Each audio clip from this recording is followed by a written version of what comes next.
He was welcomed to the State Department nearly 11 months ago with polite applause and hopeful anticipation from its diplomatic corps. On Tuesday, Secretary of State Rex Tillerson faced the same employees, now demoralized by months of resignations and the Trump administration's tumultuous foreign policy. For the most part, however, the diplomats who met with Tillerson in a rare town hall in Foggy Bottom were, well, diplomatic, and asked only the most gentle of questions. Of most interest was Tillerson's description of his controversial plan to redesign state's bureaucracy. He has been excoriated in foreign policy circles and by both Republicans and Democrats in Congress for willingly accepting draconian budget cuts imposed by the White House, and for a reorganization plan that critics say lacks detail and could undermine American diplomacy. Tillerson pushed back on those criticisms Tuesday. "This is all about modernizing the department and making it easier to complete your mission," Tillerson told the assembled diplomats, civil servants and other employees. Despite speaking for more than an hour about what he saw as the administration's foreign policy challenges and achievements, including North Korea's nuclear program and Russia's interference in U.S. elections, it was the more meat and potatoes stuff of the department's structure and staffing that the audience cared most about. The first and largest round of applause came when Tillerson announced he was partially reversing a hiring freeze that he had imposed.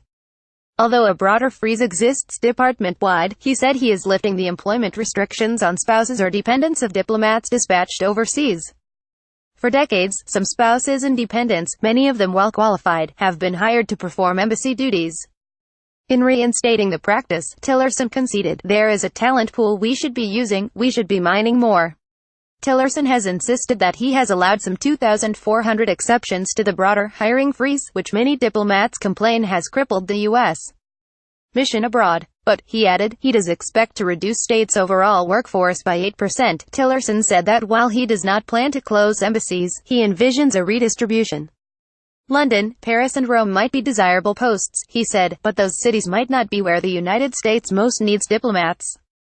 Tillerson's appearance at the town hall, along with a later speech at the nonpartisan Atlantic Council and upcoming interviews with congressional committees, are meant to address what his aides acknowledge has been a failure to communicate. "We have to do a better job of communicating broadly, to external and internal audiences, our achievements and vision of the U.S.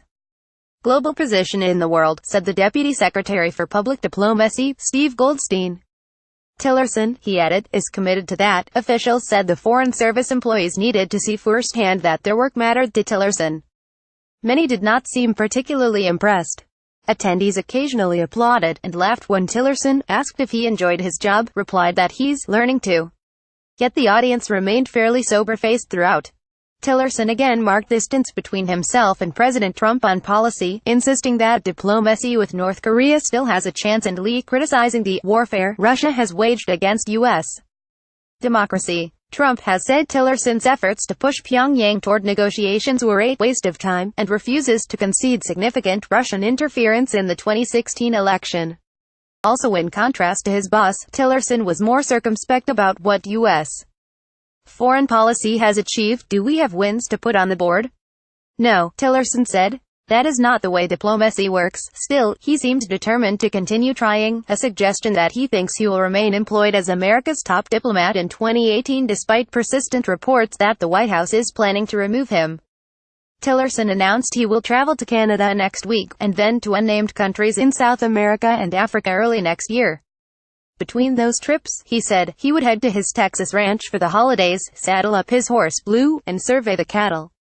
Caption Tracy.Wilkinson@lawtimes.com for more on international affairs. Follow @TracyWilkinson on Twitter. Russia, Europe, U.S. Department of State Donald Trump.